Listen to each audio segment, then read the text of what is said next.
बिस्मिल्लाहिर्रहमानिर्रहीम। अस्सलामुअलैकुम। कैसे हो प्यारे बच्चों? एग्जामिनेशंस की तैयारियां चल रही हैं। शाबाश, अच्छी तैयारियां करो। खूब अच्छा आपको मेथड के ऊपर ग्रिप होनी चाहिए, कॉन्सेप्ट क्लियर होना चाहिए। और भाई मैथ्स है तो खूब सारी प्रैक्टिस होनी चाहिए। इसीलिए आज मैं आपके सामने पेज 221 के ऊपर area and perimeter of squares and rectangles के अंदर आपके सामने लेसन नंबर 1 के प्रैक्टिस क्वेश्चंस लेकर आई हूँ, जिसके अंदर हमारे पास पेरीमीटर दिया होगा तो स्क्वायर की हम लेंथ निकालेंगे, या पेरीमीटर के साथ लेंथ दी होगी तो रेक्टेंगल की ब्रेथ निकालेंगे, और या फिर पेरीमीटर के साथ ब्रेथ दी होगी तो रेक्टेंगल की हम लेंथ निकालेंगे। ये चीज़ें हम अर्लियर वीडियो के अंदर अच्छी तरह सीख चुके हैं।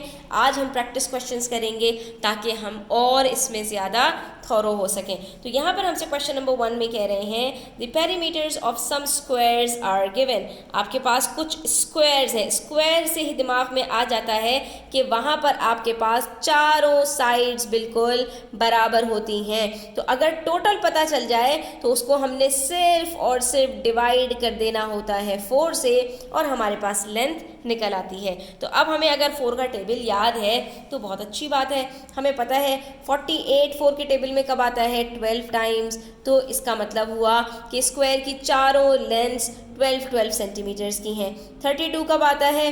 4 8s are 32। तो इसका मतलब है यहाँ पर स्क्वायर के अंदर चारों साइड्स 8 सेंटीमीटर ईच की हैं। 52 आ गया, थोड़ा सा बड़ा नंबर आ गया, कोई बात नहीं, आप यहीं पर साइड में इसको 4 से डिवाइड कर लीजिए, आंसर आपके पास आ जाएगा। ये देखिए हमारे पास आंसर आ गया 13। इसका मतलब है 4 13s are 52।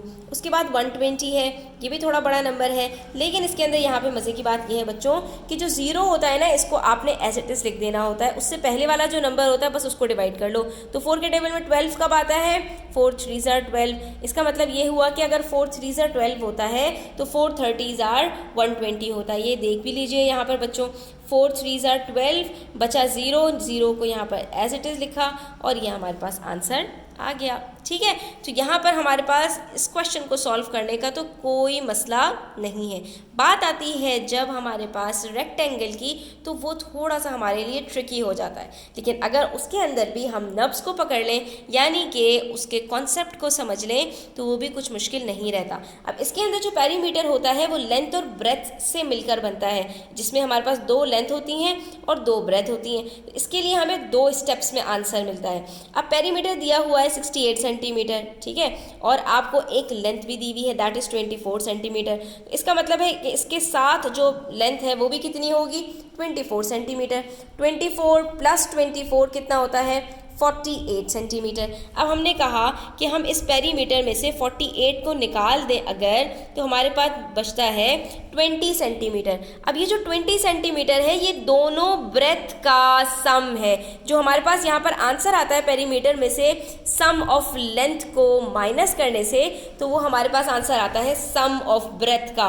तो 20 को मैं अगर 2 से डिवाइड कर दूँ तो मेरे पास क्या आंसर आएगा? 2 के टेबल में 20 कब आता है? 2 10s are 20। तो इसका मतलब ये हुआ कि ये भी मेरे पास 10 सेंटीमीटर की ब्रेथ है और ये भी 10 सेंटीमीटर की। तो हर ब्रेथ हमारे पास कितनी है? 10 सेंटीमीटर की। लेंथ कितनी है? 24, और ब्रेथ कितनी है? 10 सेंटीमीटर। और ये आप देख भी सकते हैं 24 + 24 होता है 48, 48 + 10 58, 58 + 10 68। तो यहाँ पर हमारे पास ये पेरीमीटर 68 ही आ रहा है। इसका मतलब है हमने इसको सही सॉल्व किया है। इसी तरह से देखिए 106 मीटर्स इसका पेरीमीटर है, लेंथ दी हुई है 40, तो दूसरी लेंथ भी कितनी होगी? 40 मीटर। अब आपने 40 + 40 किया तो आंसर आया 80।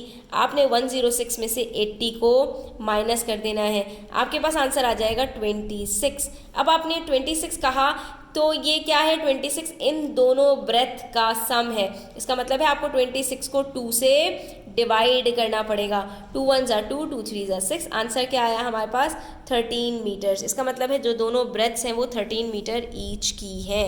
ठीक है, इसी तरह से यहाँ पर ये देखिए कि यहाँ पर हमें 92 पेरीमीटर दिया हुआ है, यहाँ पर ब्रेथ दी हुई है 20 सेंटीमीटर, तो ये भी 20 की होगी। 20 + 20 40 होता है, और 92 में से 40 माइनस किया तो बच जाता है 52।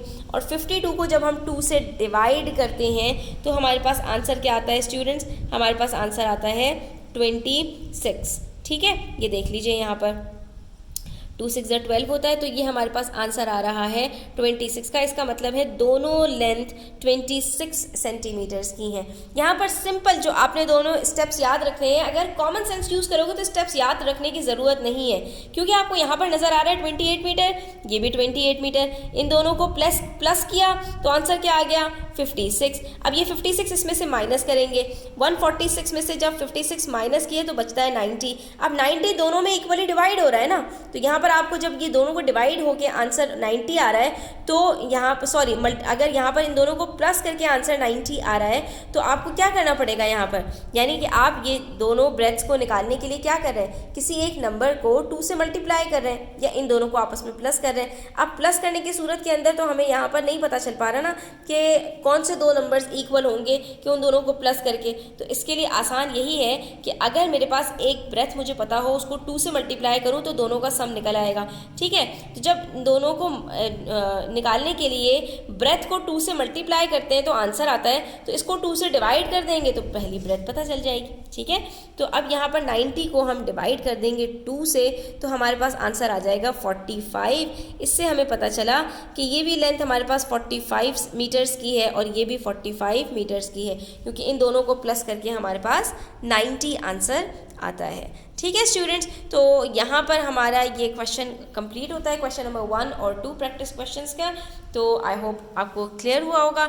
स्टिल कोई क्वेश्चंस हो, क्वेरीज हो, कमेंट सेक्शन में आप पूछ सकते हैं। Thanks for watching the video till the end. Take care, अल्लाह हाफिज़, do subscribe to my channel.